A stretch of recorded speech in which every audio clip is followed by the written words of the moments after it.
We're going to get started. Thank you so much for joining us today.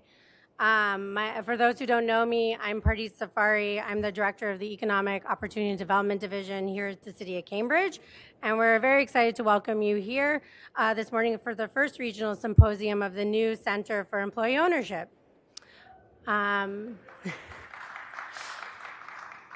And I just want to acknowledge Councillor Patty Nolan, City Councillor of Cambridge, who's here joining us today. Thank you. So here in Cambridge, we understand the vital role small businesses play in our community, and that's why fostering employee ownership is so important to us. These businesses don't just provide jobs, they create stability, empower workers to build wealth through ownership, and strengthen our local economy by keeping profits within the community rather than flowing to outside investors. Employee ownership is also a powerful tool for business succession planning, ensuring that jobs are preserved, local businesses continue to thrive for many future generations. So beyond today, here in Cambridge, we encourage you to check out the City of Cambridge's programs, including our upcoming succession planning training on April 1st. And we have flyers right before you leave about that program over there. Lastly, I'm going to do two announcements, some logistic announcements, and then I'll hand it over to Kevin. So logistically, if you're looking for bathrooms, go down to the end of the hall and turn right. There will be bathrooms over there. Please turn off your cell phones or keep them on vibrate out of respect for the rest of the session. And then please, nothing but water here in the chamber, but we will, of course, have food and drinks for networking afterwards right outside. And then lastly, I want to just thank our Economic Opportunity Development team, including Sarah Jane Huber, Allison Allen, and Tyrone Fells, who are here with us today. And then with that, I want to introduce Kevin Kuros, the Interim Director of the new Massachusetts Center for Employee Ownership. Thank you, everyone. Pardees, thank you very much. So first, I want to thank all of you for taking time out of your day to come in today.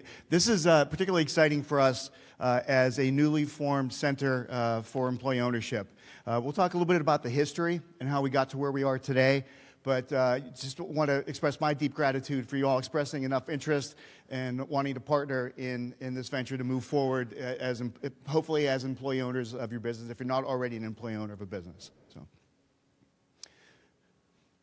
So just very briefly, the agenda that we'll cover today. Oh, sorry about that. A quick overview of employee ownership and what is MassCEO. Then we're going to profile two separate businesses, give them a chance for them to tell you their story about employee ownership and some of the pros and perhaps some of the challenges that they were faced with in getting there. We've also invited the SBA to come to talk to you all about potential lending programs that they have that are very supportive of employee-owned businesses. And then I think that the meat of the presentation really, for the first 40 minutes, we're going to be in send mode, but we really want to have a nice interactive session with the panel to just field questions from the audience and have our subject matter experts really address questions or concerns you may have about employee ownership. So with that as backdrop, let's get started. So I think you all know what employee ownership is, but I wanted to at least provide the official definition of employee ownership from the National Center for Employee Ownership. Okay? I'm not going to read it to you. You're able to read the slide yourselves. And by the way, the presentation will be available. So it'll be posted on our website probably within the next business day or two. So you'll be able to download this so you don't need to take feverish notes on slides and everything else.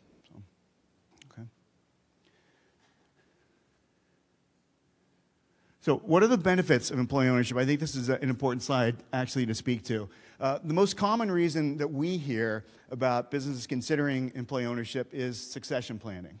And this kind of dovetails with the series of events that the city has had about succession planning. But oftentimes, we hear the story, hey, I am second generation running this company, and my kids don't want to take over.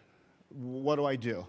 Well, I could sell to an equity investor and probably maximize the amount of money I would get out of the business. But then I've got no control over what happens to the legacy I've built, the employees that have helped me build this business over the years.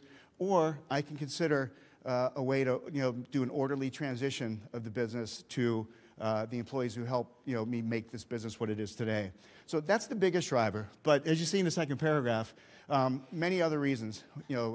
Income equity, a feeling of everyone working together and having the same focus on the business. So there are a variety of reasons, and probably no two businesses embrace employee ownership for the exact same set of reasons. It's very unique and very individualized to the business. So what is MassCEO? So the Center for Employee Ownership, our mission is to raise awareness, to provide training and support for businesses that are exploring employee ownership. Okay? We were originally established by the legislature in 2017. There were forms of the center in existence long before that, but officially, we were on the books put on the books by the legislature in 2017. Originally, it operated primarily as a consultancy. It was not a government office. We would get some funding every year, but we had a partner organization who, ironically, the city councilor actually worked for at one point many years ago that managed the center for us. Okay, and then in the ARPA Economic Development Bill in November of 2022, the legislature decided to actually formalize MassCEO as an official government office. So it always had been kind of an operating center that had some funding, okay, but it was never an official government office. So the act in November 2022 established the office, okay, and in addition to establishing the office, it also created an advisory board of 19 members to help us kind of set strategy and direction. There are a number of advisory board members here in the audience today. If you could just raise your hands so everyone knows who you are. I'd like to thank the board for the support to get us to this point today. So we've got a very engaged board. We've been meeting monthly since March of last year. And I had the great fortune of being appointed the interim director in April of last year. So, in working with the advisory board, there are really 4 primary objectives for the center. First, develop branding and collateral materials. So you've started to see some of that already. We've engaged an integrated marketing firm.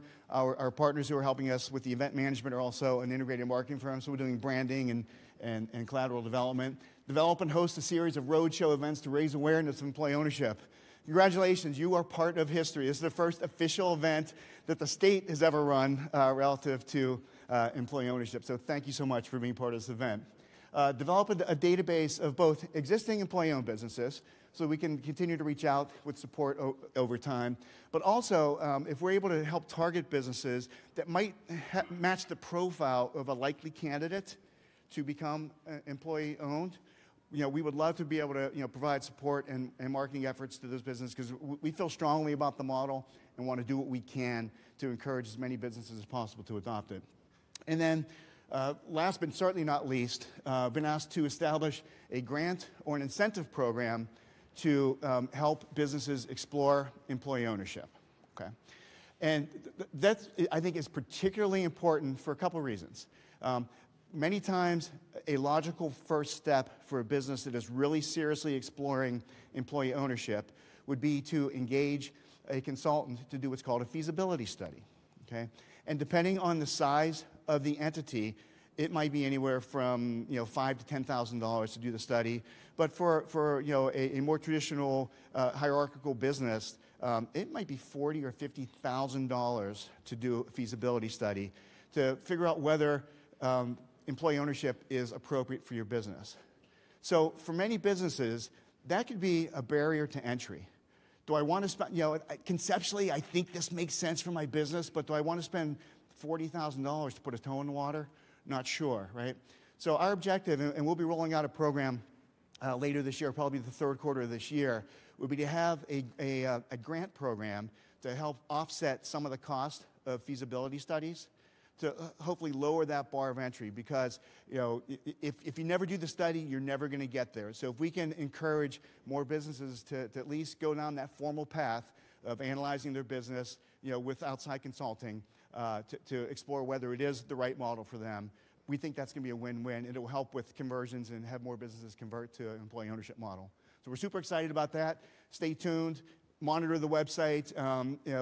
If you signed up to be on our email list, we'll be sending out informational blasts, once the program goes live. So relative to the roadshows, again, the office that I work for, the Mass Office of Business Development, under which MassCEO sits, has a number of regional offices. So we're going to be doing something similar to this in each of the regions across the Commonwealth. Next will be in Pittsfield. You're welcome to join me in Pittsfield on March 26th if you'd like, although the commute might be tough.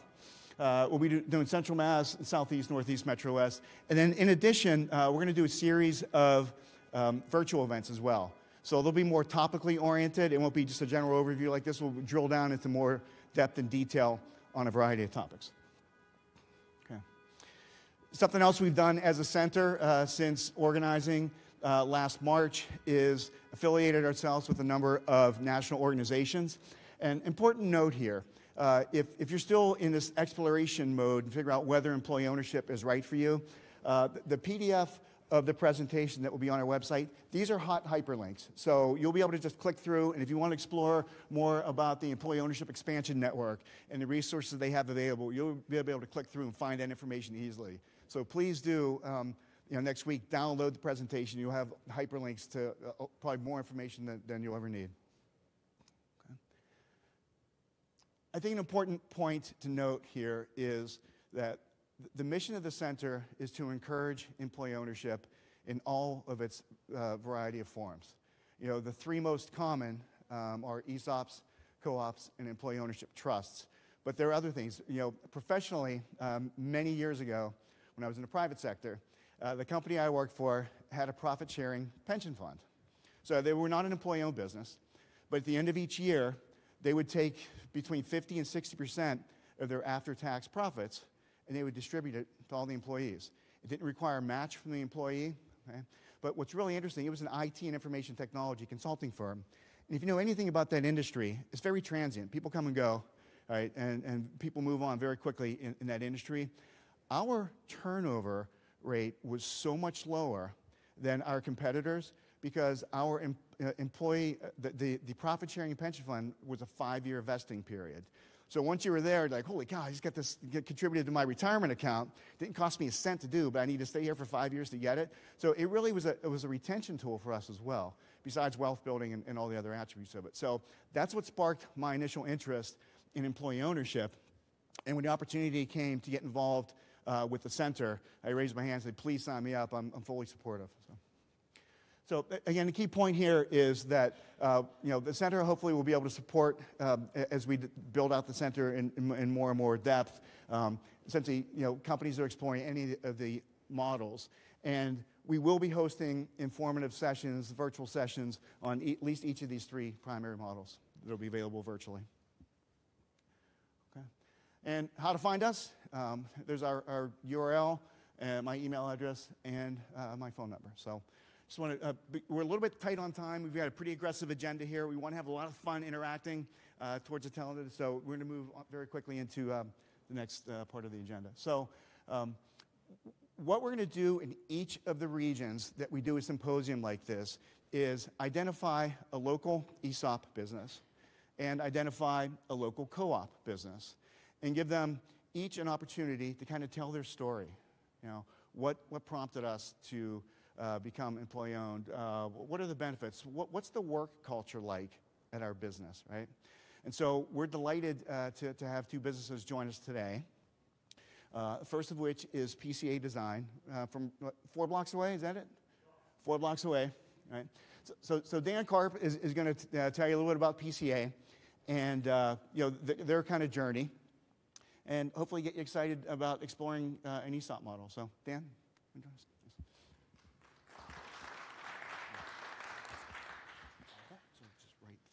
Fantastic. You get aim it at the podium over there. Excellent. Can do.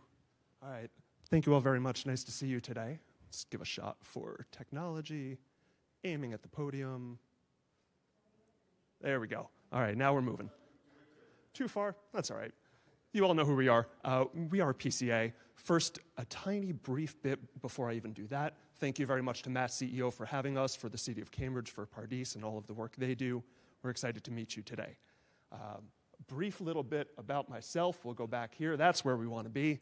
First of all, I'm PCA's softball pitcher. I'm PCA's drummer in our office band. I'm even our licensed drone photographer. I'm not bringing these up because I'm the second coming of Pedro Martinez or because I'm John Bonham, or if anyone in the room knows a famous drone photographer, please let me know afterwards. I haven't come up with one. But it's because it's about opportunity and it's about culture. I've been with PCA for coming on 23 years now. I actually don't come from an architecture background. I don't come from even an IT background. I'm a linguistics and cognitive science major with a master's in higher education management. So it's got to be something else that's kept me at PCA. A little bit more about who our firm is. David Chalinsky and Wendy Prelwitz met working at another architecture firm in the area called Benjamin Thompson Architects. They were a famous firm over in Harvard Square who unfortunately did not survive when their founder moved on from the firm. And that's an important note we'll come back to later. In 1982, they founded Prelwitz-Chalinsky Associates. You can understand why we go by PCA now. It's a much smaller mouthful than that. As an integrated architecture, interior design, and planning firm. They built their roots through doing a lot of prototype work, working on master planning, and more than building a portfolio, they actually built a following. That's really what they were focused on. They wanted to build relationships, both outside of the office with the set of clients who we were working with, and also internally with the people who they had working with us. We, as you can see in some of the photos, grew from what started as a 4-person firm in Fort Point Channel over in South Boston to our home in Inman Square, where we've been for 40-plus years, right up the street from ACE. So Cambridge has been our home for a very long time, and we feel very attached to it. A little bit on the business side. David and Wendy founded PCA as an S-Corp. And I apologize, you don't get the full visual effect, but you've got to imagine David Chalinsky from that previous slide wearing his bow tie, because this is very much a David thing. And he told me, we thought about being a partnership. And then we said, what the hell? Let's be professional. We're going to be a corporation. And who knows, maybe we're going to get big someday. That was his words of why they went that route. They functioned as an S-Corp, grew from that 4-person firm to approximately 40 people in the early 2000s, at which point David found himself at an architecture industry event, used to be called Build Boston. And he met an advisor named David Cohen at a transition planning event. They had a conversation and they started to say, all right, the firm has grown, they've seen a lot of success so far, what do we want to see happen next? And their experience over at Ben Thompson Architects gave a little bit of life to this conversation. They were looking at 4 potential models. One was an external merger or acquisition, which they were concerned would lose the culture that they had worked so hard to build. They looked at internal acquisitions, as Kevin was talking about before. And unfortunately, in the architecture industry, you don't tend to find a lot of children of architects who become architects. It's not a pass it along in the family kind of business. The third option would be simply to close when the founders left. And then they got to the 4th option, which for us ended up being an ESOP. Over the course of their conversation, they discussed what would make an ESOP successful, which I'll get to on the next slide. And what we came to realize was that PCA was already functioning as an ESOP even before we officially became one. So we decided very quickly and without a whole lot of haste to initiate that initial ESOP process. We made our first purchase in 2010, having the ESOP, the Employee Stock Ownership Trust, acquire 25% of the firm ownership. We moved on to an 84% ownership a few years later, and we have a target within the next couple of years to reach 100%. Now, I mentioned that we already were functioning as an ESOP before we even became one. And here were the things that we really think about when we're talking about that. One is the focus on relationships that I mentioned earlier. This is a picture from our 35th anniversary party that we held right in our office, where we had clients come out not out of any sense of obligation, but because they knew we would actually just have a darn good time. They came, they spoke to us, and this is a picture of a number of our clients. You can see a kind of profile of David's bow tie on the bottom right, but these are clients from all of the various segments of work that we've been a part of, whether it's retail, hospitality, multifamily housing, mixed use. On the housing side, we've done a lot of both market rate and affordable housing. We've been very proud to be a part of all of those communities. And our clients came out and shared stories not only of their projects, but also of the joys of the interactions with people that they've had in our firm. And that gets a little bit to our next point right here. Our PCA leadership team is not just our founders and our principals. We actually have a robust leadership team that, as the firm has grown, our leadership team has grown also. So we're in a place where internally we have people prepared to continue the business. We have folks who are doing the work, who are involved in the conversations, and perhaps most importantly, are building relationships with the clients. When David Chalinsky, Wendy Prelwitz has already left the firm, but when David leaves, we're not losing his contacts. We have relationships that our other leaders have built not only with the existing clientele, but also with the folks who have been coming up through those companies as well, because we love the joy of working with other firms who share similar values to ours. So we have that leadership plan in place to bring people along and have a succession plan for the firm's management. The next piece for us in the bottom left is simply to remind you that I'm an IT nerd. I just had to include a spreadsheet. Oh, tough crowd, tough crowd. It's not. It's actually to talk about transparency. And that's one big thing that we've learned as we've discussed ESOPs with other firms who are considering it. In the architecture industry, there are some firms that tend to be fairly flat, and there's a lot of conversation about management and leadership and understanding the financials of the firm and how everything is operated. And there are other firms that operate really as a sole proprietor with a lot of staff to support that one person. We've had conversations with firms where we've told them that our project managers know their project budgets. It doesn't seem like that radical a concept.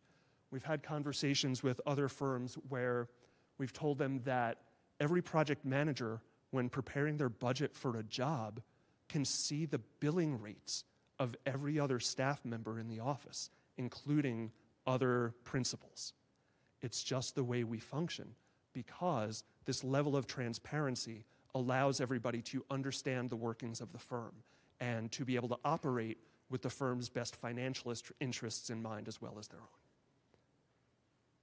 The last piece that I'm going to hit upon is just talking about that community and that culture.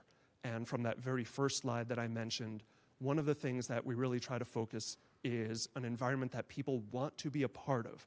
I don't like to use the cliche that we're a PCA family, because that just feels horrible and insulting to all of our family relationships, but we are very much a community. We all care about each other, and we look for people who also care about each other. I was actually sitting in my office and saw this up on my wall, and again, being in the office for 23 years, I've been sitting at my desk for about 15 or 16. I've got a lot of stuff on my walls by now, and don't tell my wife, but I knocked over our wedding photo when pulling this off. I saw this and I thought it really summarized what we look for in staff to make our culture successful. So we say a key team member has 5 core emotional skills. We try to hire employees in order for the firm to be champions at the sport of hospitality.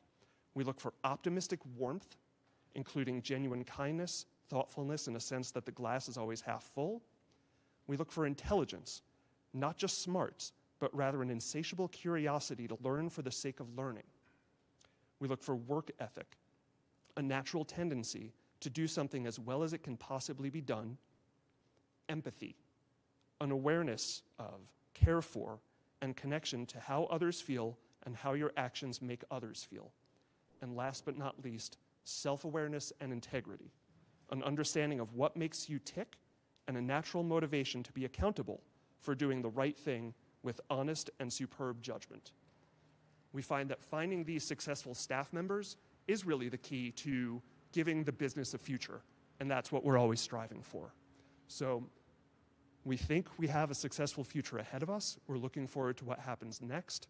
I will say one of the challenges that we're aware of, just to make sure I'm not skipping out on that part, is we have a number of senior leadership who are going to be either retiring or have recently retired, and we have those payments that are going to be coming due soon, and we're in the process of figuring out how to do that. So that's one of the key things that we know is upcoming, and we're still in the process of figuring out. But honestly, so far so good. We love where we are, we love where we're heading, and we're excited to be here.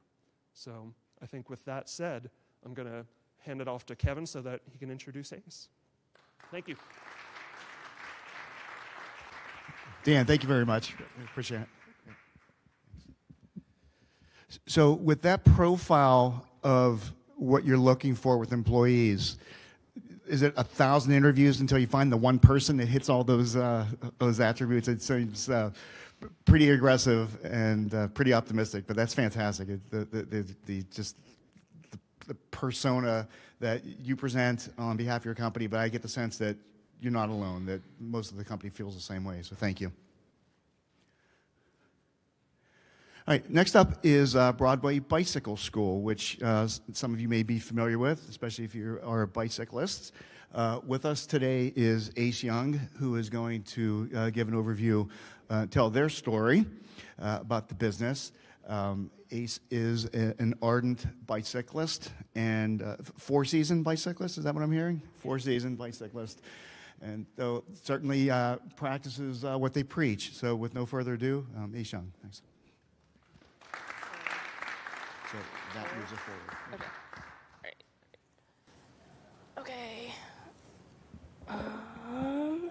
Okay. All right. This is a photo of the shop awning. I'm here to talk about my workplace. This is a little bit about me. That is me building a wheel about 2 years ago. I started tinkering with bikes in 2019. I went pro, started my first shop experience at in 2021 at a different local bike shop, and then I've been at Broadway for 2 years. I also learned how to ride a bike as an adult, which is a fun fact, and I'm also involved with other consumer/community-based co-ops in the area, namely Summerville Bike Kitchen, where I am a staff member, and I have been since 2019 as well, and I was an employee at Common Wheels, which is across the river in Alston, Brighton, and I'm sometimes involved with BU Cycle Kitchen. Okay, so this is a photo of Broadway circa mid-70s, and that's when we were known as the Bicycle Repair Collective. So a lot of the discussions behind the scenes for this panel started with, how did you become a cooperative? We've always been like this. This is actually a photo that can be found on the cover of this book about the 20th Century Bicycling Renaissance by Lawrence Finnison. Highly recommend it if you care about biking culture in the area. But yes, like, during these days, the shop would close for anti-war demonstrations. Like, they were pretty radical. They were incredibly activist-driven, and we can kind of see some of those roots. And they describe themselves as anti-profit. So it's a little strange that I'm here trying to explain how a business can survive, but we've survived for 53 years. So I think that's pretty nifty. We've definitely outlasted plenty of bike shops that did have to close because of the pandemic, and the pandemic was very hard on the bicycle industry because it prevented a ton of supply chain issues, of course, on top of every other issue that the pandemic presented for small businesses in the area. Yeah. So, okay. This is the 7 cooperative principles outlined by the ICA and a bunch of other groups that try to influence and outline other cooperatives. But I'll just go through and explain how we live out these principles and implement them at Broadway. So open and voluntary membership, what this means to us is that like workers are invited to apply for ownership after 1,200 hours of working, so that's about a season. It's a seasonal business that we have basically, so from March to October is about when we see the most amount of business. The voluntary part is, the open part, we interpret that as like, we don't discriminate for who is on, like the only requirement is that you have worked those hours and that you're like seen as a good team player. And then voluntary is like, you still have a say about how things are at your work environment, regardless of whether or not you want to put in the extra work to go into all these meetings. Democratic member control. We run on consensus, which means that we're not necessarily voting on various decisions within the business. Say the person who's listed as president on all the paperwork does not necessarily have a bigger say in the business compared to the newest worker owner, for instance. For 3 members, economic participation, we also have a 1K buy-in for worker owner's share. And we try to keep it, like you can do this as a payment plan to kind of keep it as economically accessible as possible, because we all understand that being able to own a privilege does come with a lot of like economic privilege to access that. Like not everyone can just do that necessarily.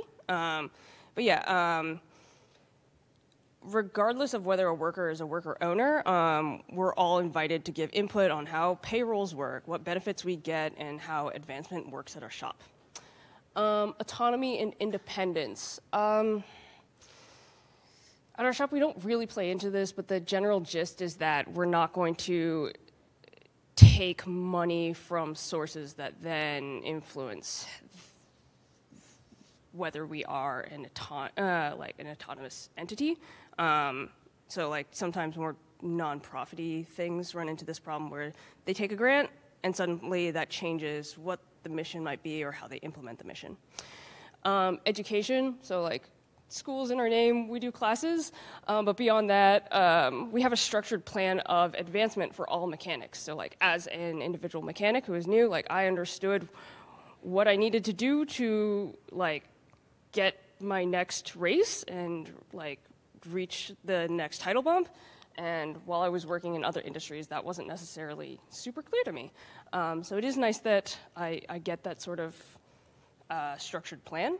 And then there's also full pay transparency. I did not include a screenshot of it, but on my computer I can access like every one of my coworkers' individual rates and like what the reasoning behind every raise they got was historically.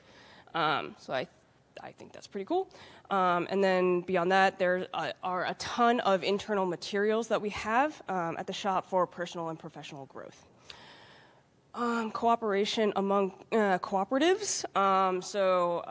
As worker owners, we try to further the movement for worker ownership, which is what I'm doing here today, but I'm also wearing a shirt for a different bike co-op in Philly.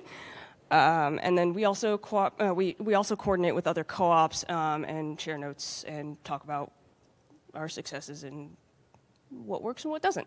And then concern for our community. So at this particular workplace, we are all empowered to bring our outside activism into our workplace, which is not necessarily true for all workplaces. But yeah, like you can obviously see that in the activist origins, but it's still true for us today. Yeah. Okay.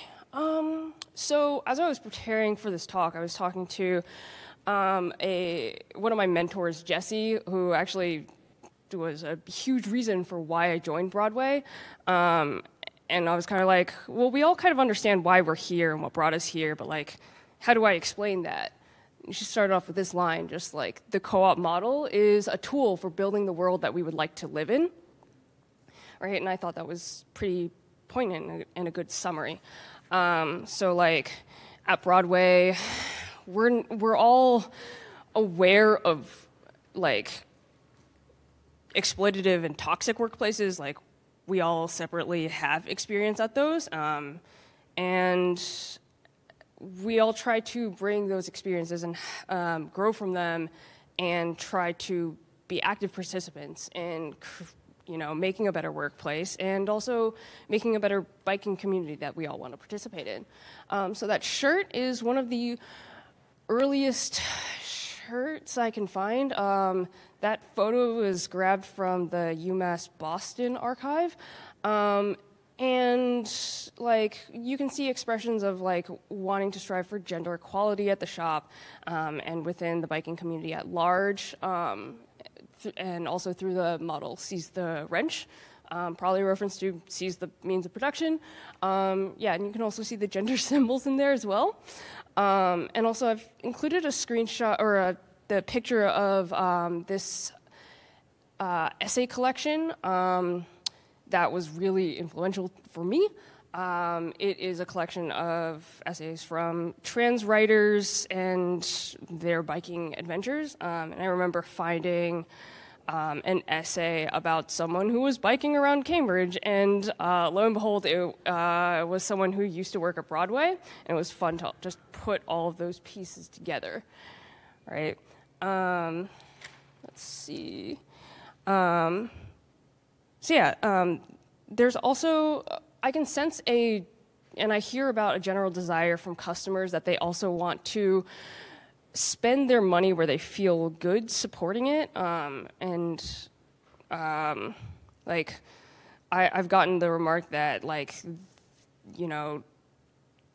customers of color, trans customers, LGBTQ customers, like, see our flag, see that we have mechanics of color and queer mechanics, and like want to support us because they feel included in that particular part of our cycling community. I'm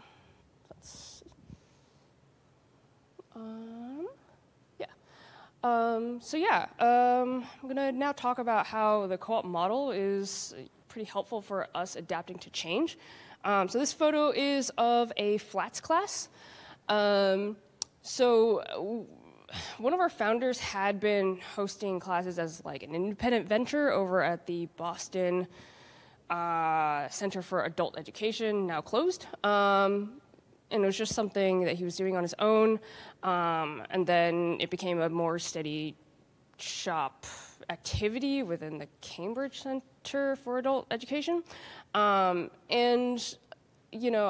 found some quotes and testimony that suggest that in the winter of '78, like being able to also host classes and making classes a bigger part of our revenue stream helped save the shop, right? And people felt strongly enough about this that in 1982, that's when they changed the name from the Bicycle Repair Collective to Broadway Bike School, right?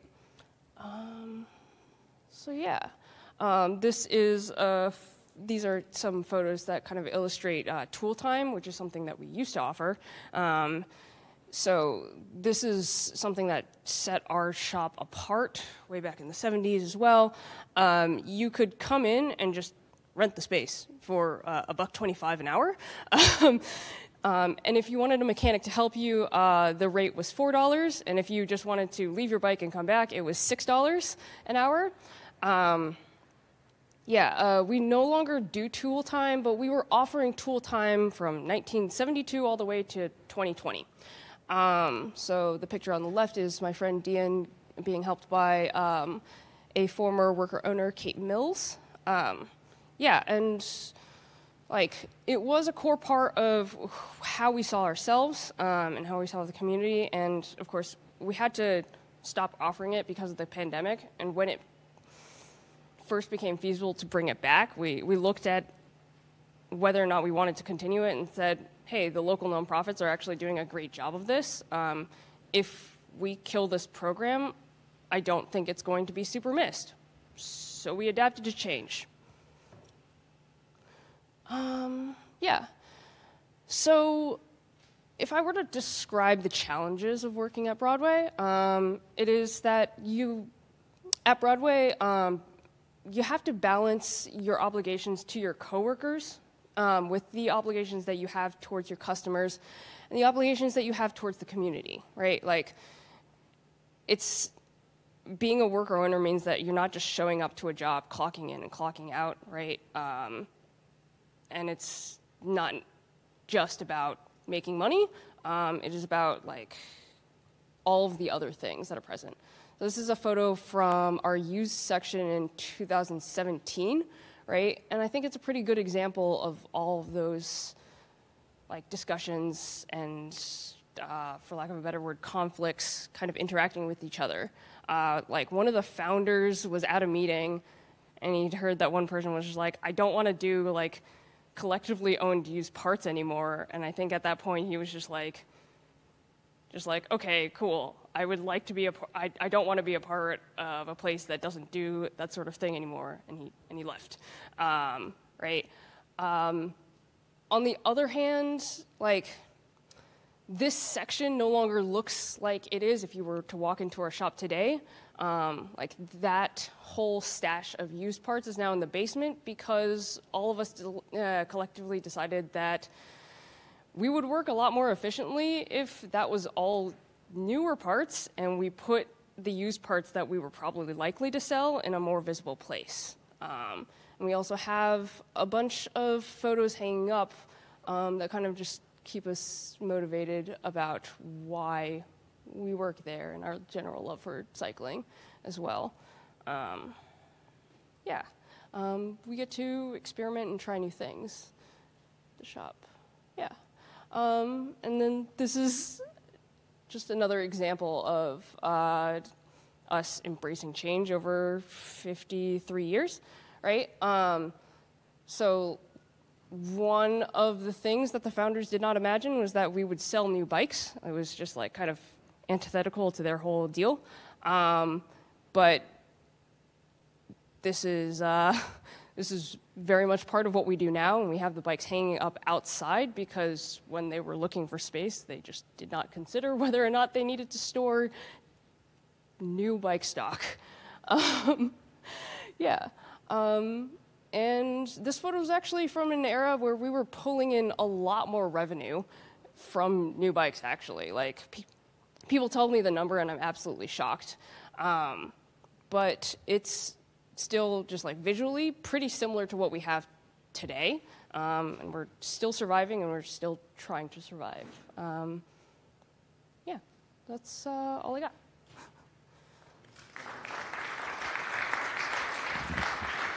Ace, thank you very much.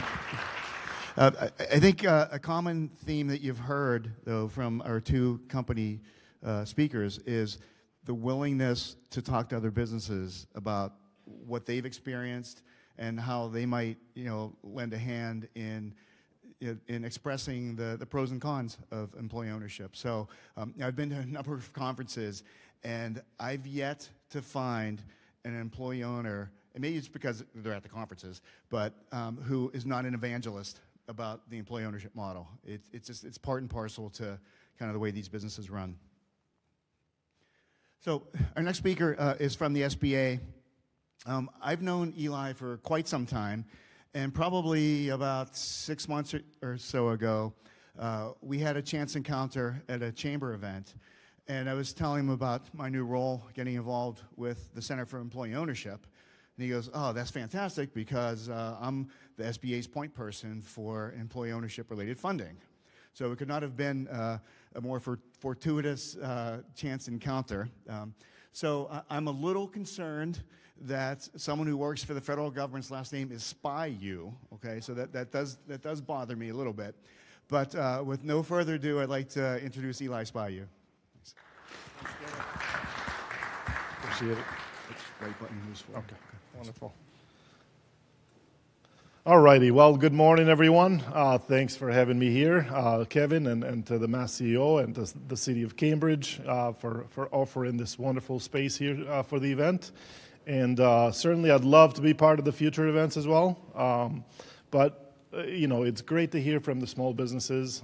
Truly, you can feel the passion. You can see, what the difference, right, that those types of forms of employee ownership models have made in their lives, and truly, how passionate they are about their own companies, right? And I hope that inspires many of you. At the SBA, we are powering the American dream. And when we look at this worker-owned models, that dream of business ownership is multiplied, through the numerous business owners in an ESOP or a co-op.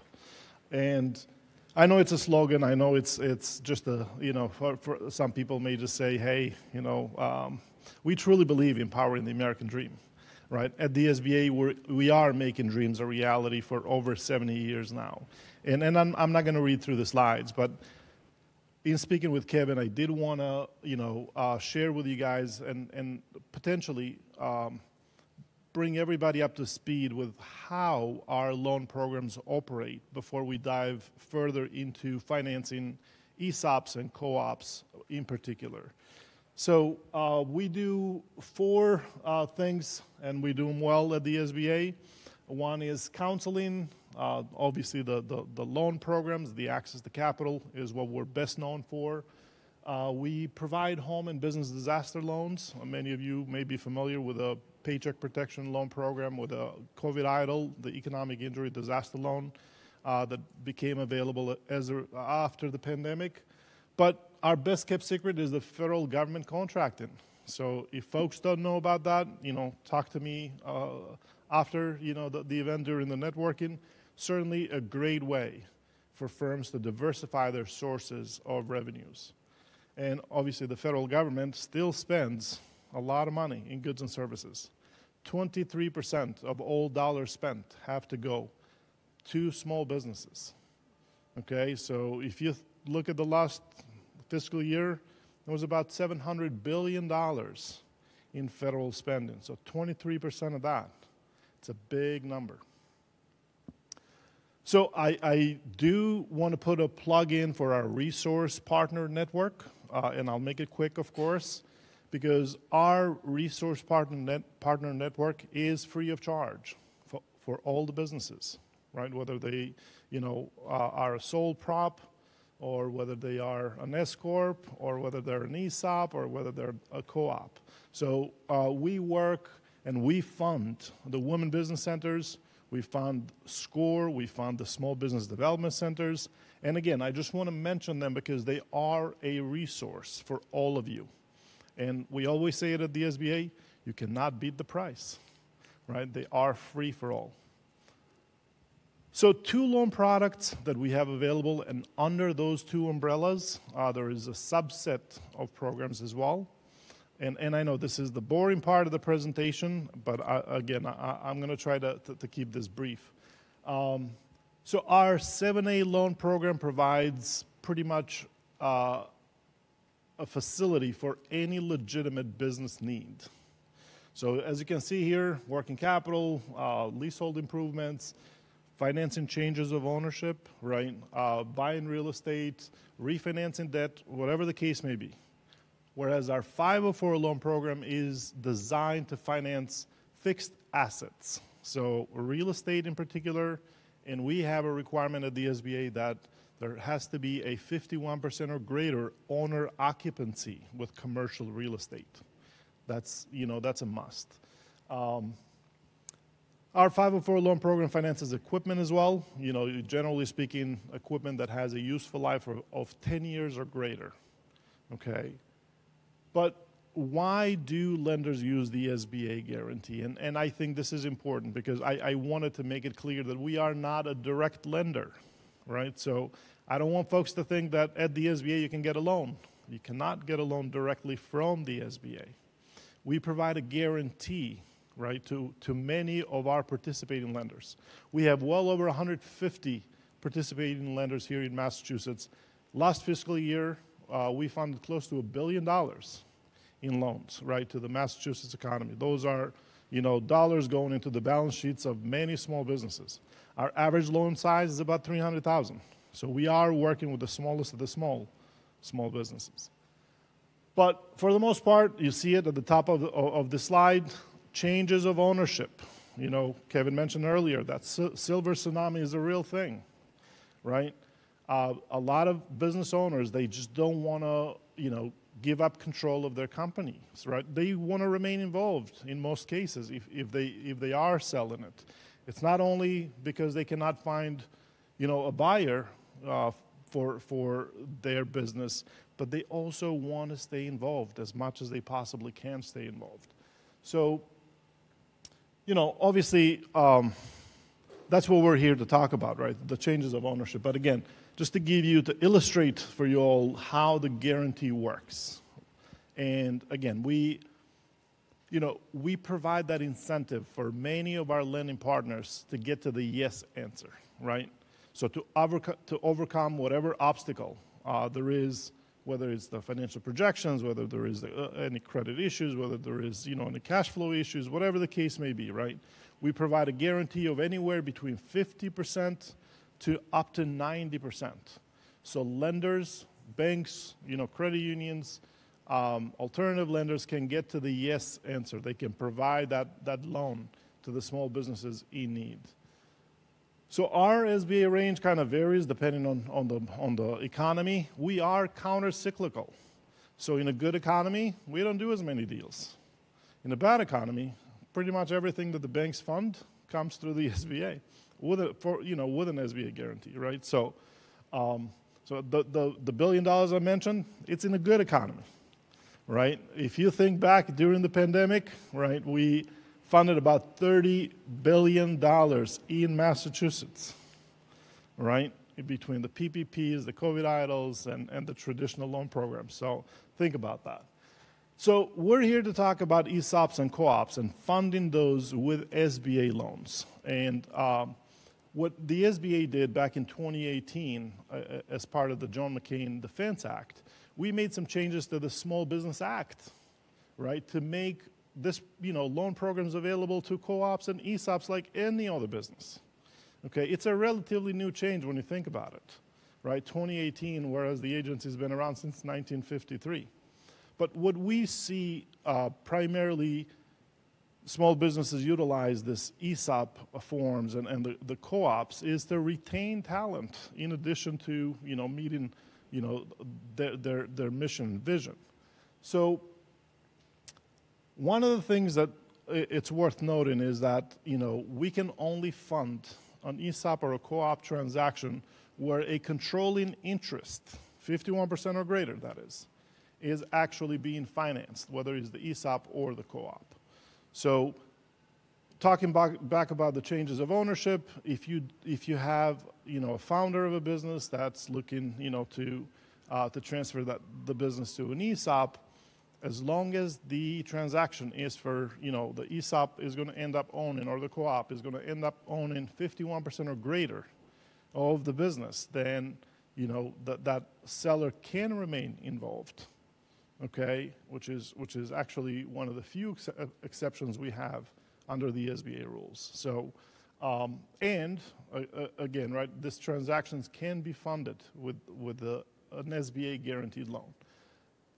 So one of the other points that I do want to make is that eligible uses of proceeds do include transaction costs, right, which are associated with purchasing a controlling interest, but not the costs that Kevin talked about that are associated with setting up the ESOP or the co-op.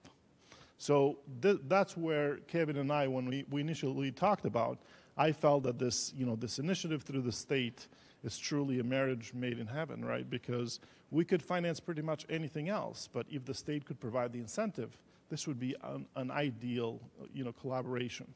Now, going back to changes of ownership again, if the seller remains involved, right, post the change of ownership and conversion to the ESOP or co-op, whether it's an ESOP or a co-op, right, that seller does have to provide a personal guarantee. So that's the one catch, okay, and that's applicable to both the ESOP and the co-op, you know, given the fact that, you know, the owner is the beneficiary of the loan technically. So I think we covered both of these points. So technically, the SBA can make the loan directly to the ESOP, or they can make the loan to the small business. For the small business then to in turn lend it to the ESOP that's going to end up with a controlling interest in that small business. Okay? A lot of this is repetitory, and it's straight from our ESOP, so it's a little wordy. But specifically to ESOPs, right? Again, if the seller remains involved, right, post the conversion, then they do have to provide that personal guarantee. That is a statutory requirement. There is no waivers in place. We talked about the transaction costs, and this is very important, right? So obviously, it's not the SBA that doesn't require personal guarantees on ESOPs. It is the IRS and the trust itself that does not allow for a personal guarantee. So you see the first bullet there. It says that, SBA does not require the ESOP to guarantee the loan because the IRS rule says so. Okay? Members of the ESOP are not required to personally guarantee the loan, with the exception of the seller if they do remain involved. So very important, the trust, the ESOP trust has to be in compliance with the IRS, the Treasury, and Department of Labor requirements in order to be eligible for SBA financing. So we grant our lending partners delegated authority, which means that they don't really need to come to the SBA to get a guarantee. They can technically just send us the request, and we will grant it under their delegated authority. They can actually process an ESOP transaction that way, right, which expedites the processing of the loan. Usually, if a loan request is sent to the SBA for our concurrence and underwriting, it adds another month to the process in most cases. So many of our lenders do have delegated authority, and they utilize it. And we have a good number of lenders that are very familiar with this types of structures. And again, we are seeing a handful of deals getting approved with an SBA guarantee, of course.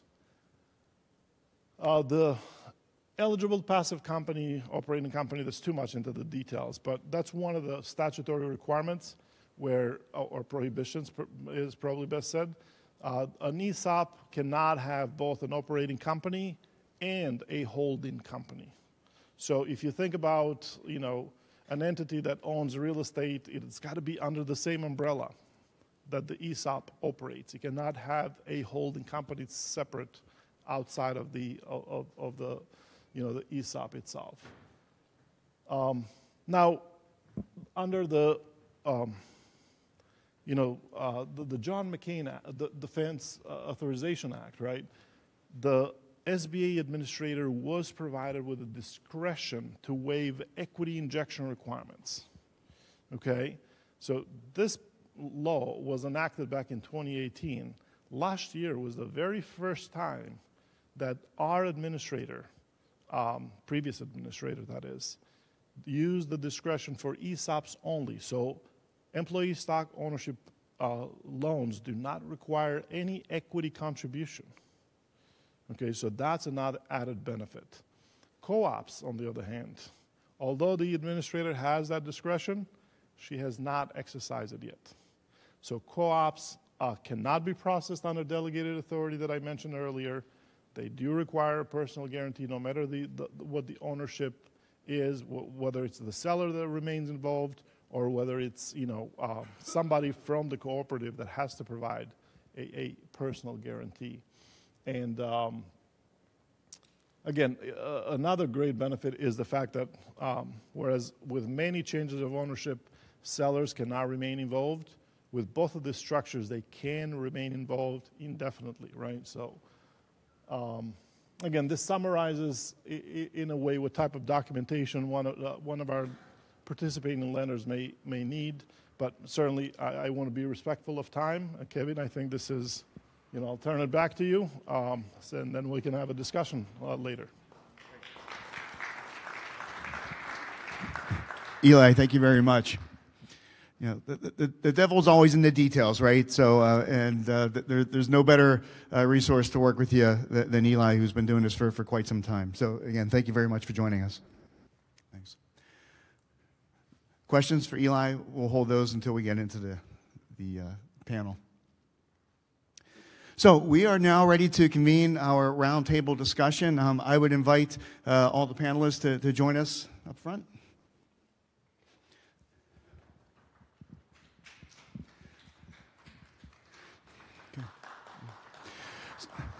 So in each of your packets, there are panelist profiles. I invite you to kind of read up on them. Feel free to ask them like a little secret about themselves that might not be well known. Like I believe Ace shared one, you know, an unknown fact, you know, about themselves. So feel free to ask any questions. Like we've got 2 mics. We would like you to raise your hand, ask a question using a mic so that everyone can hear the question. Do we have just any general questions or specific questions from the audience right now? Counselor? Yes. So I'll ask the one that have been asking a lot in the last 2 weeks, particularly to Ilu. Is there any sense that with the change in administration, there's going to be any kind of change in the funding for SBA or the kind of programs and benefits that you discussed? It's something many of us are looking at across the board in other areas. I would expect business may not be affected, but if you have any sense whatsoever, recognizing that we may not know, or what's happening today may not be happening tomorrow. Yeah, the mics are live. You might need to press the button. Push it. Okay. All right. Great. Great question. No 2 days are alike at the SBA, of course, and you guys are, you know, seeing the news and everything that's going on. We do have a new administrator, and she started on Monday, and then her day 1 priorities were made public. You know, we did send those out, you know, in a press release. As far as the programs are concerned, so one of the changes that was made was with regards to the government contracting that I mentioned earlier. So some of the previous administration increased allocations for certain categories, such as the economically and socially disadvantaged categories were rolled back to the statutory minimums. So under our certification programs, we provide what's called the 8A certification, the women-owned certification, disabled veteran certification, and hub zone certification. So all of those categories were increased under the previous administration and now rolled back to the statutory minimums. But together they add up to the 23% that I mentioned earlier. As far as our traditional loan programs, certainly what the administrator is stating is that a heightened focus on rural businesses. Manufacturing is actually getting a lot of attention, made in the US, of course. Women-owned definitely is getting a lot of focus and attention. And, you know, one of the lines that she used that, you know, the president had used with her was, small business is big business. And it is so true, right? Small businesses across the nation employ close to 50% of the workforce, private sector workforce, that is. So I think small business is definitely one of those causes that both parties can get behind. And I just don't see how there's going to be any, you know, cuts as far as the programs themselves. Workforce, on the other hand, we'll find out.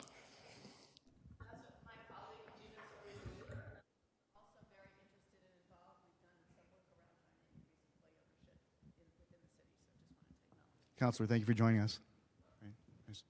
Actually, before we go to the next question, I want to apologize to Aaron and Darnell. You've met the other 3 panelists.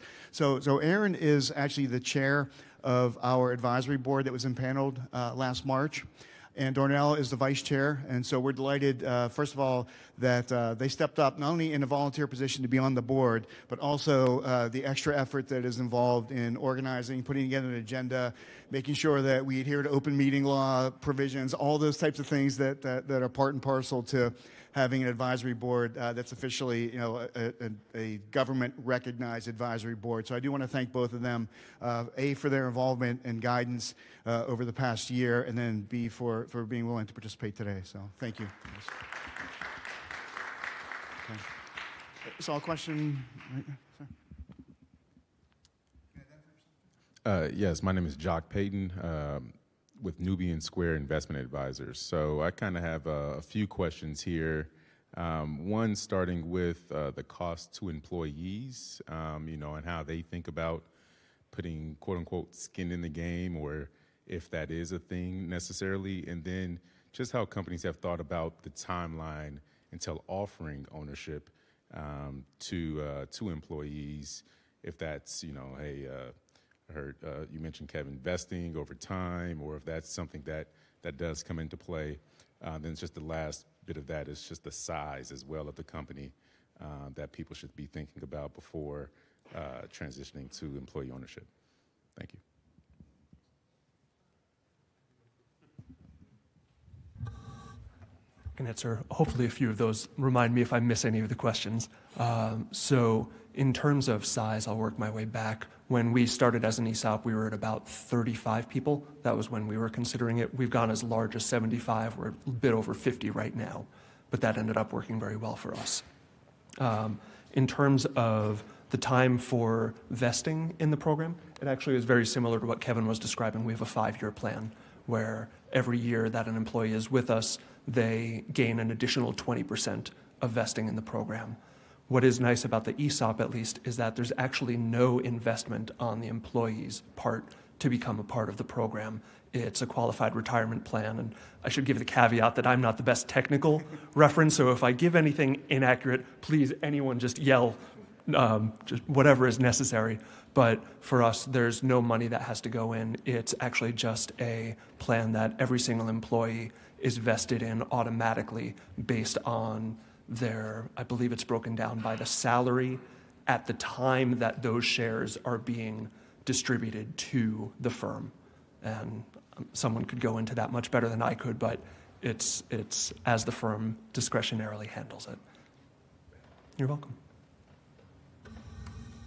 All right. So for the buy-in, so Broadway has around 12 employees right now, and there are 5 worker owners right now.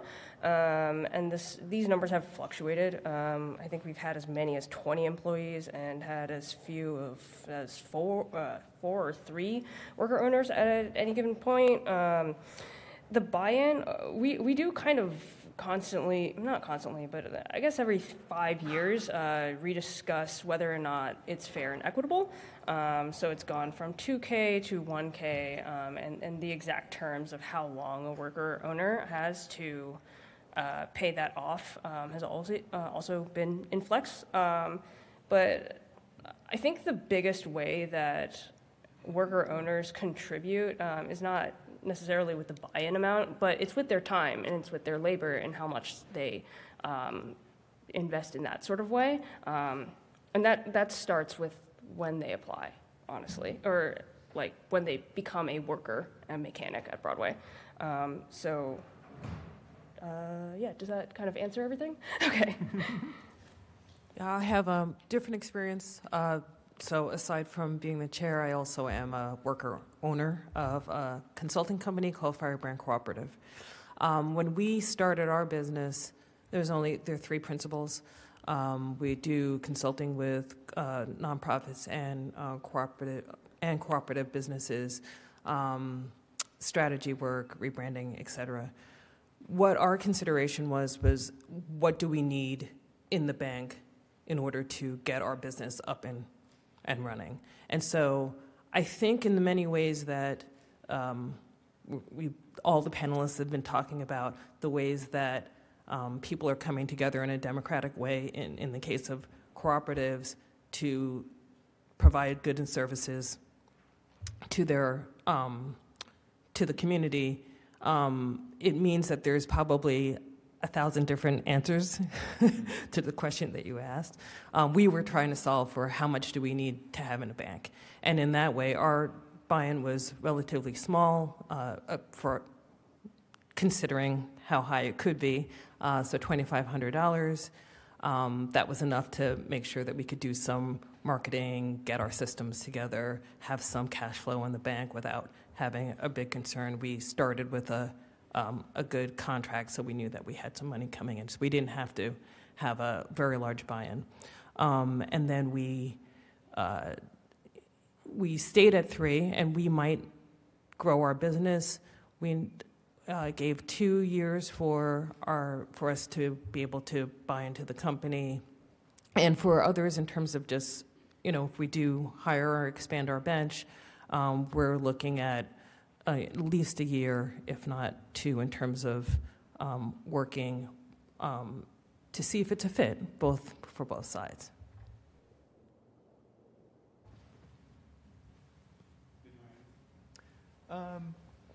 I guess I had just one more thought on the, to add a little bit on the ESOP side.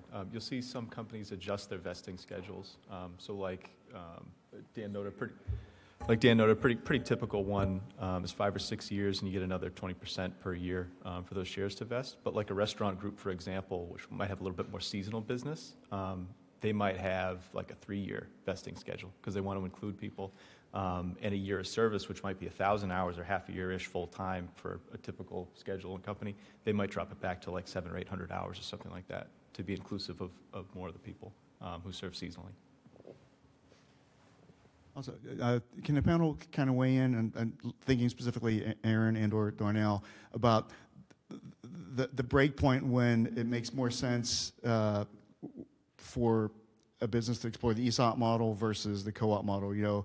Guidelines I've heard are 20 people and above typically for the ESOP model, just because of the administrative burden associated with it. Less than that, may suggest a co-op model. But also there are very flat co-ops, and there are more traditionally tiered co-ops as well. So maybe just take a minute or two and comment on that. Thanks.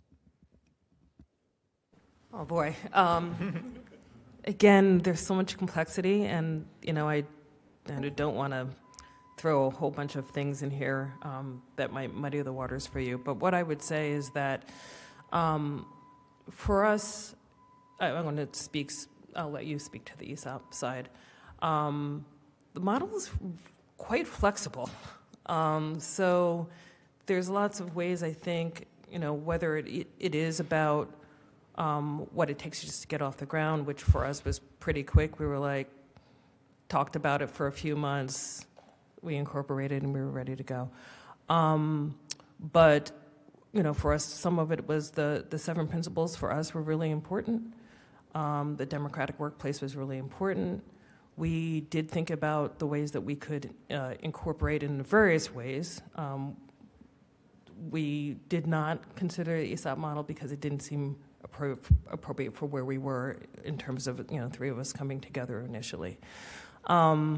So I think that, again, the flexibility of the models are important if you are thinking about either its conversion or you're trying to get something off the ground. I think that it's why working together, either with the state, other consultants, other ESOPs, other cooperatives, and knowing all the different reasons why you might choose one thing or another. But it's kind of a bit hard to say hard and fast, like there's a line in the sand. I would say the much larger companies tend to be ESOPs. Yeah, to agree with Darnell and add, I think there are a number of, you mentioned a couple that you consider, like number of employees, revenue, from, like Darnell said, there's some flexibility, I think, in all the models, but like ESOPs tend to be cash intensive, especially in the beginning because of debt service, if it is a conversion. So cash flow becomes a principal concern.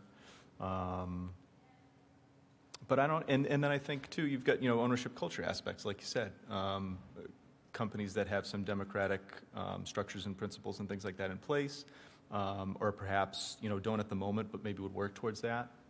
Those are probably big 3, right? I'm looking at Chris too, down front, and Ed. number of employees, revenue, kind of ownership culture, structure.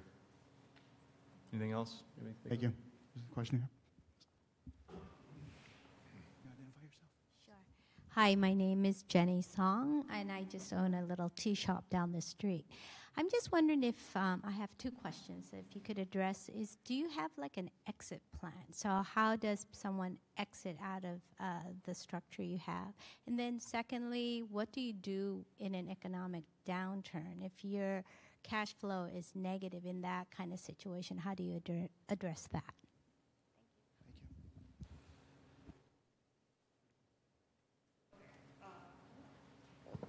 All right, so the exit plan for a worker owner is the same as the exit plan for any worker. There's an exit interview, and we somehow pay them back $1,000.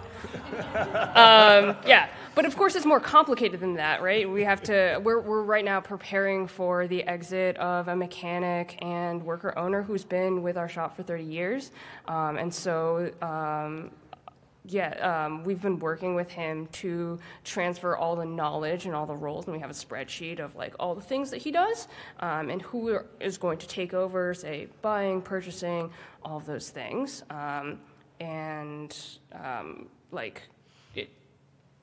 for things like that, we're not necessarily doing anything that any other business shouldn't be doing, all right?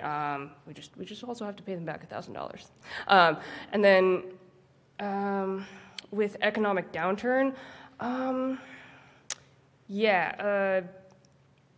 the bike industry was experiencing hardship before the pandemic, but the pandemic gave us a really good, not really, but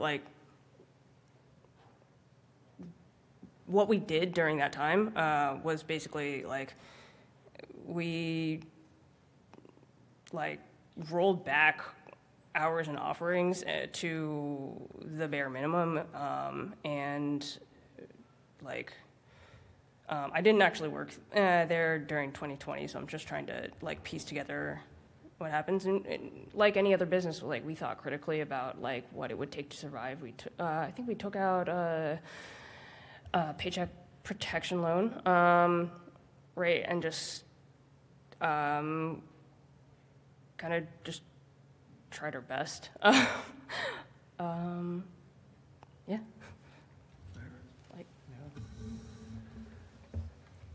To stick with the economic downturn, last year was actually a really tough year for us, admittedly. 2024 was one of the most challenging years as a business we had, and we were able to at least make the decision to not implement that 100% ESOP last year. So we had the flexibility to postpone making that purchase of the final shares. And luckily this year looks a lot more promising. We think that things are turning the way we want them to, and hopefully the economy and everything else continues to help that along. But we have some flexibility. The other piece that, as far as an ESOP goes, is we have to have a valuation on a yearly basis. So as we're paying out shares to all of our departed stockholders, which I'll get into in a second, that amount that we're paying out year by year is dependent on the valuation. So if business does slow down, the value of the company is reduced and the payments that we make go down a little bit. Hopefully not a lot, but at least a little bit. In terms of how employees exit, I alluded to this at the end of my presentation earlier, that we're actually preparing for some of these payouts to occur.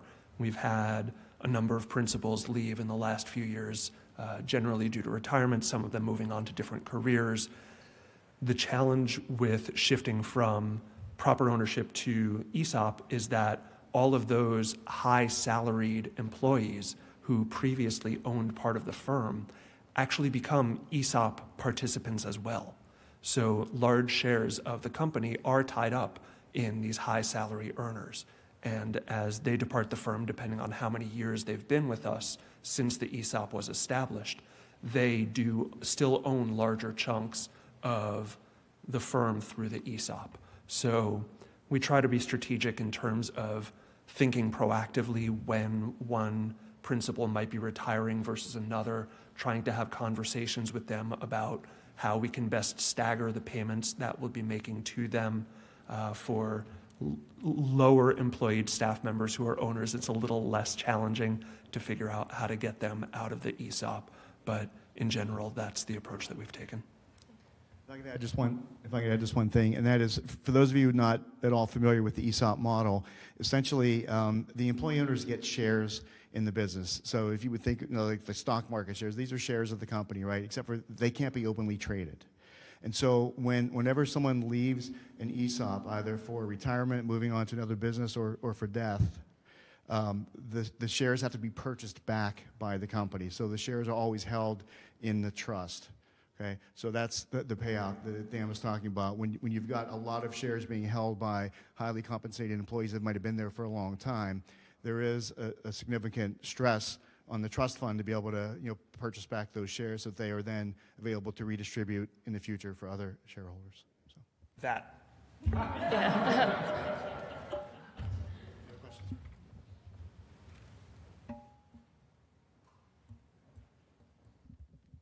Thanks. Hi, Carl Allen. I'm a planner with the City of Chelsea. My portfolio includes economic development and workforce development. So, Ace, I want to thank you for reminding me that back in the 70s, collectives and cooperatives were normal, unlike how they seem today. I'm not sure I have a question so much as a comment and suggestion for the center. That the presentation today seemed very focused on conversions. And from our perspective, there might be a conversion here or there, but we have a huge number of people who are budding entrepreneurs, and the cooperative model is a very interesting one for us. It has certain advantages, especially within largely immigrant communities, and I'm hoping that we can work with the center to better understand how to make those things happen within the Commonwealth. Carl, thanks for that input. There will be a feedback form, actually, that we're going to give you a QR code to give us feedback, and there is a section to add comments. So if we'd like, this is the first one that we're doing. We're certainly welcome for input on, consider adding this as a topic or changing this. That's wonderful. Relative to the center's role, actually part of the legislative mandate that created both the center and the advisory board more or less instructs us to the end game needs to be more employee-owned businesses. So the initial focus is admittedly on encouraging conversion, but we've already had some preliminary discussions with the board about what do we do for existing co-ops to provide and ESOPs to provide support if there's anything available. So that's going to be version 2.0, I think, of the center. I think right now, legislatively, our mandate is to try to spread the word, raise awareness, and as a result of that, end up with more businesses embracing the model. So, okay. So back here first, actually. Sorry. Hi, my name is Lee Jenkins, and I own Violette Bakers, and I have been talking to my staff for a couple of years about how we could structure an employee buyout situation, and I was hoping somebody could address the difference between the EOT and the worker cooperative, because our goal, or when I envision this, I think of it as I don't want to burden younger people with this concept of having to pay big salaries out to people who have been there for a long time, but I want them to be able to earn more money themselves. So I want to formulate it in a way where it would be some seller finance, some other finance to buy out, and then they get ownership while they're working. But when they leave, like in the co-op example, they no longer get the benefit so that there's incentive to stay, there's incentive for them to work together to build the company, to make it more profitable so they each can put more money in their pocket. So it seems like there's the two that would work in my situation are the EOT and the worker cooperative, and I was wondering if somebody could address the difference between the two.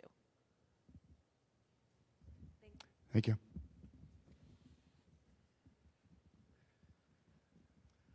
Do we have any volunteers to answer this one? There are plenty of people in the room who can answer that. Right. So, yeah. So first of all, we will be having webinars on each of the topical areas to kind of drill down in a more deep dive on each of them. But Chris, if you'd be willing to say a few words. This is kind of, this was not scripted, obviously. Chris has a long history in supporting employee ownership in a variety of forms, so I invite you to share a few words. Okay, sure. Chris Mack, and I've got a company called Ownership Associates on Story Street in Harvard Square, and I have been doing this work since 1978, full-time. I teach about it a little bit. So to try to answer your question, what's your name again? DJ. The EOT is sort of a new arrival on these shores from England. It's an old structure.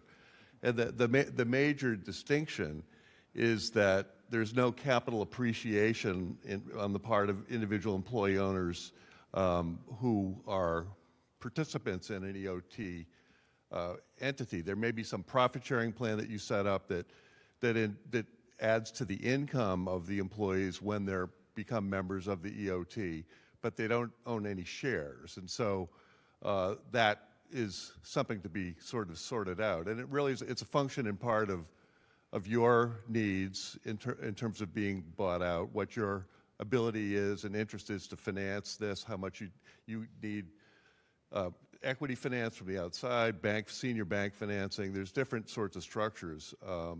It's more than I can get into right now, but the EOT structure is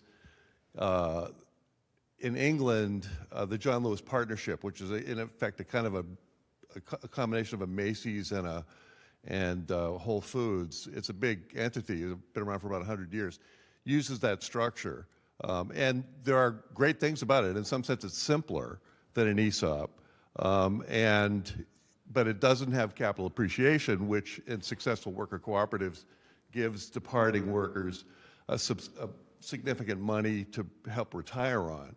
EOT is really a profit-sharing or an income-sharing structure, not a wealth-sharing structure. If I could just, Kevin, could you color in a little bit about, sort of facts and figures, how many ESOPs we've got in the state, how many co-ops, roughly speaking, and some names and so forth. And I would just, as a friendly pushback to our friend from Chelsea, I think conversions, you weren't saying they're not important, they're very important. I mean, that is where a lot of jobs are, and a lot of money is locked up, and there are a lot of business owners who are trying to figure out what to do. I'll tell this publicly, that I've been chasing Market Basket, to exit to their employees. I mean, there are companies of some real scale that could provide, significant wealth sharing in our community if we could persuade business owners of that size to do this. But maybe Harpoon, I mean, you could talk about some of the others. Chris, thank you. And first, I want to recognize Chris, actually. When I was first appointed interim chair of the center, Chris was one of the first phone calls I got, offered his support and enthusiasm that the state was getting actively involved in this space. So thank you, Chris. I really do appreciate it. Relative to some rough numbers, and please don't quote me on this. I've got a spreadsheet. I'm going from memory right now. But I believe there are around 150 ESOPs organized in the Commonwealth, and roughly the same number of co-ops. I might be wrong on that, but again, it's in that range. As Chris mentioned, EOTs are relatively new. I believe there's only one or two in the Commonwealth. So it is a fairly new construct and has not yet been embraced as much, but we do think there's a future in it, and so we do intend to give that some attention as well with its own standalone webinar. Okay. Relative to some names, Chris mentioned Harpoon Brewery. The CEO of Harpoon Brewery was on our advisory board as a gubernatorial appointee to our advisory board. Just had to resign from the board because Harpoon just merged with another entity, and the combined entity is no longer going to be employee-owned, unfortunately. So he did have to step down from the board. He was very supportive of our activities. Anyone ever drive past a business called Sullivan Tire? Okay. They did not just put a toe in the water. They went from not being an ESOP to being 100% employee-owned overnight. So every one of their stores is employee-owned. Their corporate operations are employee-owned. So is it that many? 1,800 employees. So that's an exciting story as well. So, it is very scalable. Okay. Sorry, you had a question? Yeah. Thanks. Hi. Thanks so much for joining us, everybody here on the board. Ace, when you were answering a question several minutes ago, you mentioned, I think somebody had asked, what does it look like as an exit strategy? And you were like, well, when an employee owner exits the business, it's just like when a regular employee exits a business. And you were like, well, we have an exit interview and we pay them $1,000. But that doesn't sound like what a regular employee exit sounds like at all. And then I think somebody else mentioned something about how, co-ops used to be really common and normal in the 70s, and where did they go? And I'm from Minneapolis, and I know where they went. They went out of business in the 90s. And the economic conditions that made them possible at that time disappeared. I guess my question to the board is, how do we really know that employee ownership of businesses is more beneficial for those workers than traditional ownership? Would a business traditionally owned be able to produce higher profits and therefore be able to benefit their workers in the long run? Obviously, there's a spectrum of scenarios here. And then specifically, from the SBA, are employee-owned businesses as reliable debtors as traditionally owned businesses? Are co-ops, for co-ops, what is the per capita value of a worker co-op to the actual employee owner relative to what their alternative might be, a traditional alternative? And for an ESOP as a retirement plan, how does that stack up compared to conventional retirement planning and conventional retirement savings accounts? All right, there's a lot to unpack there, so who wants to go first? You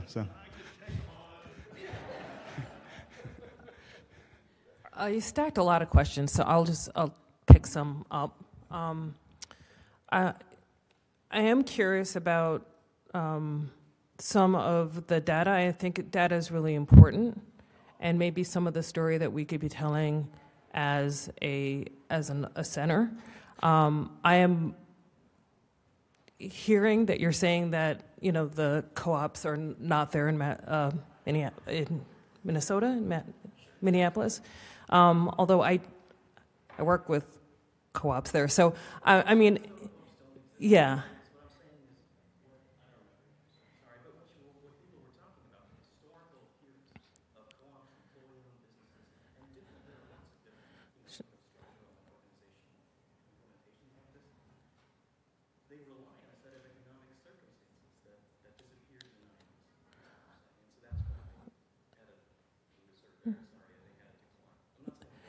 Yeah, I do have a different point of view. I actually think that in particular for co-ops, they exist exactly for the times that we're in uncertain times, in times in which people are actually trying to figure out the ways that they're going to survive in structures that they actually control. It is no more relevant than it ever has been before. And I do think that there has been systematic ways in which government has not necessarily supported that over time. I do think that also in terms of where are the co-ops, you do see these clusters in places, in particular in Vermont, where it's hard to not be around a co-op. And then I also would say that for many of us who think well, where are the co-ops? You might even be in a co-op and you don't know what it is, like a credit union. So they haven't gone anywhere. We're here. And I think maybe the language around it has changed about what it is, what it looks like. It comes up in so many different ways that you're like, you don't really know that you're actually interacting with co-ops. We're still here. But I think the data is really important because I think it's an absolutely legitimate question in terms of where are they and what is the business case. I can talk about my own story. I'm not going to spend all the time in doing that, but I can definitely tell you that I am in a much better situation being a worker owner than I've ever been in another situation. With 3 of us, we have a 401k, we match a 5% match. I mean, what other 3 business? You know, there's just lots of things that we can do with a lot of flexibility to make sure that we're taking care of what we wish to for ourselves. So I appreciate this, though. They're great questions. I think we should note them. Yeah, thank you. Great questions. And to talk a little bit on the ESOP side and then piggyback on Darnell's points, there are about 6,700 ESOPs in the United States, 10.5 million employee owners, and about $1 trillion, I think, right, in assets. And that's all value that goes toward the employee owners. And so if one of those companies does change hands and gets bought by private equity or strategic or something like that, doesn't continue to be an ESOP, then that money gets split amongst the plan participants. And they often walk away with hundreds of thousands of dollars. So in terms of how it fits into a retirement plan structure, I think ideally those companies would continue to be ESOPs perpetually. But if they do get bought, it's not at all a bad outcome for the folks that are there, and it's often really quite lucrative. So how that fits in a retirement plan, of course, Darnell said no substitute for a 401k, but as we know, that's contributory. ESOP way of accumulating value is through the company. And as far as resilience, and this to add on to Darnell's point, one of the most powerful tools, I think, for a company is continuous improvement, both in good times. You're really glad you do it in good times, kind of grasshopper and ant kind of thing. But when a tough time does come along, that's one of the most powerful things to lean into. And there's an awful lot of information and data, like Darnell said about that. You could just Google it and come up with a lot of good stuff. Employee Ownership Foundation, National Center for Employee Ownership are a couple. But you'll get lots of good information through those sites and others. One other thing I'd like to maybe share just anecdotally is when you talk to employee-owned businesses, you talk to a couple employee-owned manufacturing companies, and after conversion, for example, all of a sudden their amount of scrap material magically went down. Because I, as a machinist, I'm not throwing away the company's scrap anymore. That's my scrap, right? So people start thinking about more efficient ways to run their business. How can I lay this out better to reduce scrap, those types of things. So I think culturally, it manifests itself in higher productivity. I'm sure there's been academic studies done as far as the productivity of employee-owned versus non-employee-owned companies. I'm sure Eli could probably find default rate comparisons, that type of thing. But as you immerse yourself more in the community, you find like everyone pulling on the same side of the rope has tremendous advantages for a business because they're all kind of focused on the same items. So we've got time for I think just one more question. Oh, I'm sorry. Yeah, I'm sorry. Go ahead, Ace. Yeah. Okay. So when I was talking about the history of Broadway, I kind of glossed over a lot of historical conflict to kind of make my shop look good, but I think it's a really good point to bring up now. The co-op model actually forces us to look at the prospect of inter-shop conflict and discourse and kind of take that head on. We have sheets about disagreements and how to deal with that and kind of have a mutual respect that we are all trying to do this one thing and we all want what's best for the shop and also each other as workers, right? In times of severe loss of revenue, owners have made choices to not get raises, to take pay cuts, and instead transfer that money to newer workers, right? And conflict and strikes cost businesses money, right? And we do need to consider that when we think about worker autonomy, right? Like, I was part of a bike shop that had to shutter because they couldn't hire anyone else. Like, these are considerations. I can't say 100% that, like, the worker-owned model is necessarily, like, more profitable. I'm in a fundamentally unprofitable industry, so it does kind of help that we can kind of discuss sharing what little profit we do get, and I do think that is a benefit. Grace, I think we just need to move on. Just one last question. All right.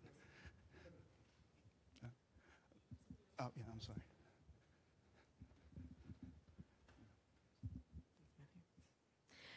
Thank you. This panel's fantastic. Really, really enjoying it. I have a comment and a question. One, I appreciate that, cooperatives normalizing, where's the resources to support entrepreneurship? I actually think there's a lot of support for entrepreneurship at this time, and I hope that MassCEO can help highlight that so more people know where the support is. Like the SBTA program has at least 20 really good technical assistance providers in the state, but if people don't know where they are, we can't be using them. So I hope MassCEO will be helping with that. And excited also for the conversion opportunity. And as Eli was saying, yeah, this is about the American dream. I really loved what you were sharing, Ace, about how co-ops are a vehicle to build the world we want to live in. And we really need those vehicles in hard times like now.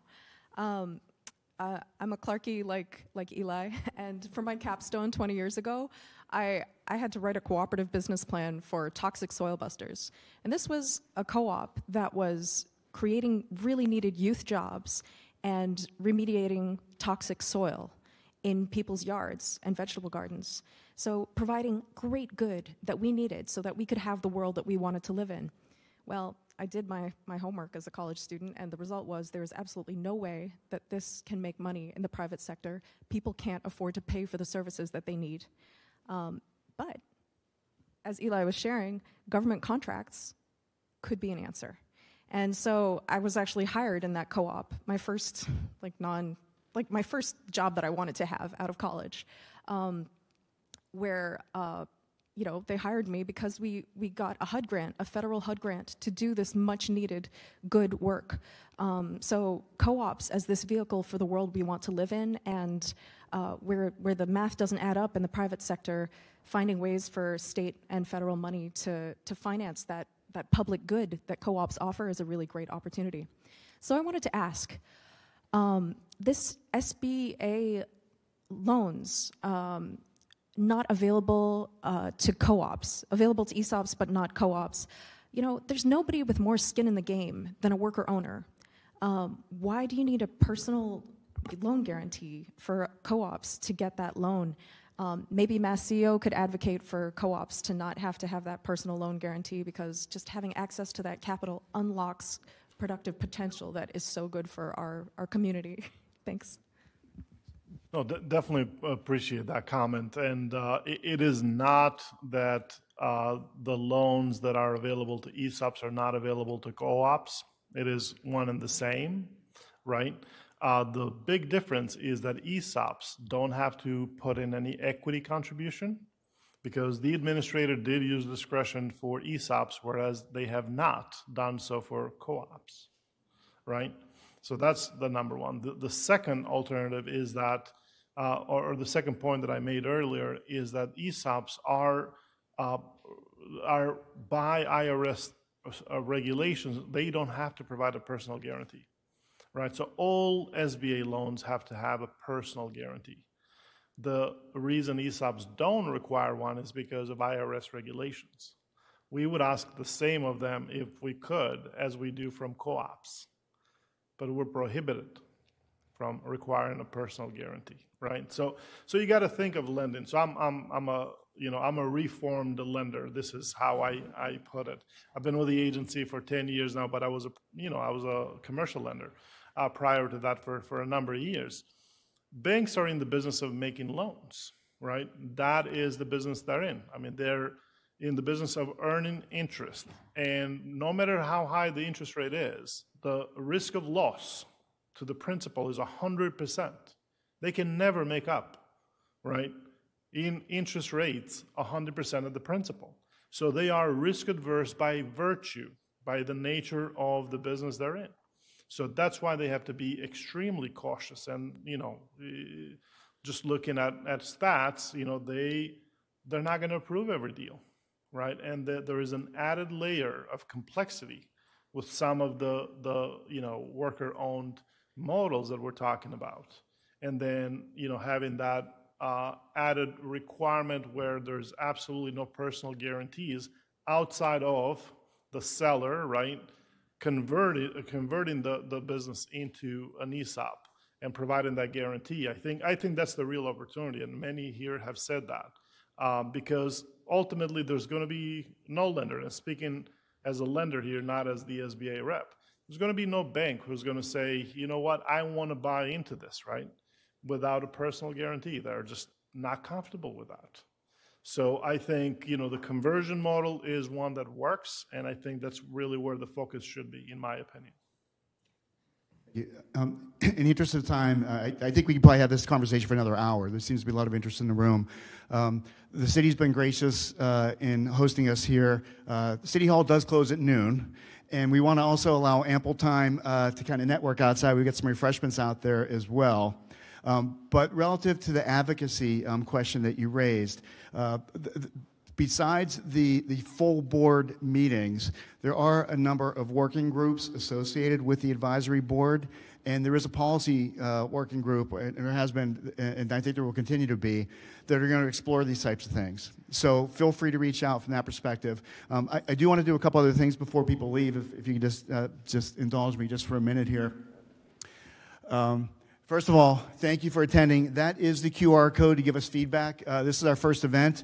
We probably did some things very well. We probably did some things horribly. Feel free to share. We want to make these as beneficial and as valuable as possible for future attendees. So please give us your honest and candid feedback. Also, as I mentioned, the presentation will be up on our website. All the slides you've seen, all the hyperlinks are live. So if you want to learn more about any particular agency or partner, anything like that, or the businesses, they're all linked. So please do take advantage of that as well.